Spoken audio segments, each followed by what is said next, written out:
व्रत करो, खूब करो, पर उस व्रत में समर्पण का भाव रखो और उस व्रत को अपने जीवन में उस तरह से करो कि भगवान को प्राप्त करना, भगवान को पाना। जिस दिन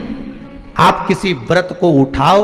शिव पुराण की व्रत शिव पुराण कथा कर रही है, जिस दिन आप पशुपति व्रत उठाओ, सोमवार व्रत उठाओ, मंगलवार, एकादशी, कोई भी व्रत अगर आप उठा रहे हो तो पहले, सबसे पहले जाकर अपना जो परिंदा होता है ना, पानी का मटका, पानी का स्थल,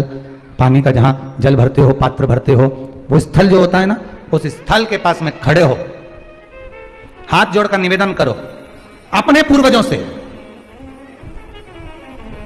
कि मान लो अगर मेरे व्रत में कोई त्रुटि होती है, मेरे व्रत में अगर कोई गलती होती है,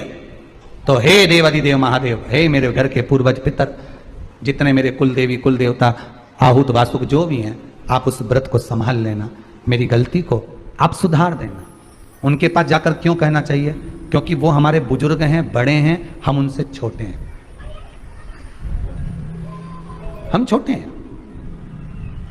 माफी मांगने में, सॉरी कहने में, क्षमा मांगने में कभी पीछे मत हटो, और जब इस चित्तवृत्ति में अहंकार आ जाए तो पीछे हट जाओ। जब इस चित्तवृत्ति में अभिमान आ जाए, गर्व के शब्द आ जाए, अहंकार के शब्द आ जाए कि मैं कर रहा हूं, मैं करा रहा हूं, मैं कर रहा हूं, मैं का जब संबोधन आ जाए तो पीछे हट जाए। और जब कहीं एक स्वारी संबोधन से, एक क्षमा संबोधन से अगर बात सवरती हो तो वहां स्वारी और क्षमा मूल हो जाते। गंगा जी पुत्र उत्पन्न हुए षडानंद कार्तिकेय, जिनके 6 मुख थे,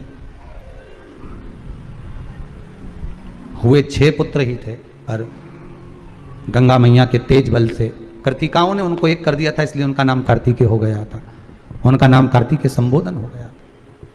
नाम कार्तिकेय पड़ गया। तारकासुर का संहार करने के लिए जब कार्तिकेय गए तो माता जगतजननी जगदम्बा माता पार्वती ने एक संबोधन कार्तिकेय से कहा था कि इसकी चित्तवृत्ति में, इसके हृदय में भगवान शंकर बैठे हैं, संकल्प लिया है इसने पुत्र के हाथ मरने का। तो पूछा माता से, माता ये तारकासुर को क्या पड़ी थी कि इसने संकल्प भी लिया तो ऐसा लिया कि शंकर जी के पुत्र के द्वारा मरूं? तो पार्वती जी बोली तू समझता नहीं है कार्तिकेय, ये तारकासुर शिव का भक्त है, भले असुर है, भले राक्षस है, पर शंकर का भगत है ये, तो शिव का भगत है। तो माता कहती हैं जो जिससे स्नेह रखता है ना, जो जिससे प्रेम रखता है, उसको वो फिर कभी दुखी नहीं देखता। तारकासुर को भी मुझे लगता है भगवान शंकर को देखते होंगे कि भोलेनाथ जी ने सती मैया जब से जलकर भस्म हुई हैं, माता सती जब से जलकर भस्म हो गई हैं, भोलेनाथ जी अकेले रह रहे हैं, तब साधना में रमे हुए हैं, तब साधना में लगे हुए हैं, तो हो सकता है कि तारकासुर को अच्छा नहीं लग रहा होगा, इसलिए तारकासुर ने यह वर रख लिया, यह वर मांग लिया कि मैं मरूं तो शंकर के पुत्र द्वारा मरूं, शिव के पुत्र द्वारा मैं मरूं, अगर मैं मरूं तो शिव के पुत्र। मेरा निवेदन सबसे, शंकर के अगर आप उपासक हो,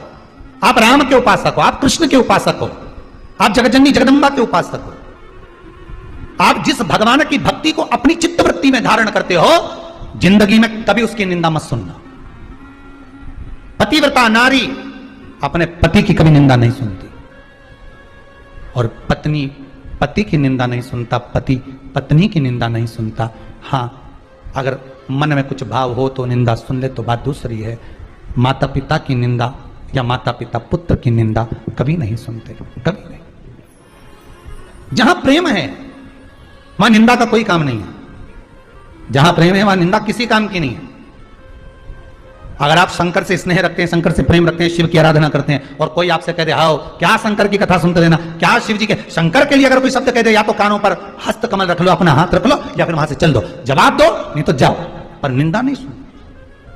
ना तो शिव पुराण की निंदा सुनो, ना शंकर की निंदा सुनो, ना शंकर के भक्त की निंदा सुनो, ना नंदी की सुनो, ना शिव मंदिर की सुनो। मैं शिव की निंदा, या राम की आप आराधना करते हो तो मैं राम की निंदा नहीं सुन सकती, मैं कृष्ण की निंदा नहीं सुन सकती, मैं कोई निंदा नहीं सुना।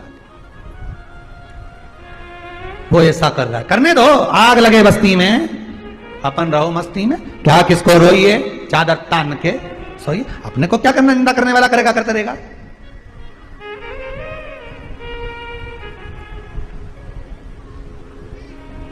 तो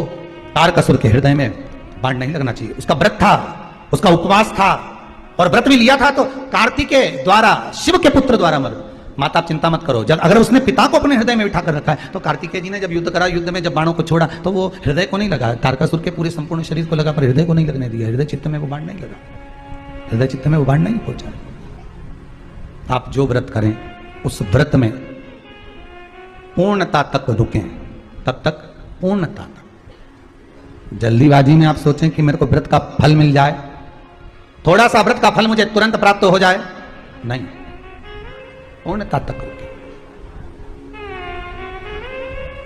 जब पूर्णता तक रुकेंगे तब उसका फल अपने आप प्राप्त हो जाए, अपने आप।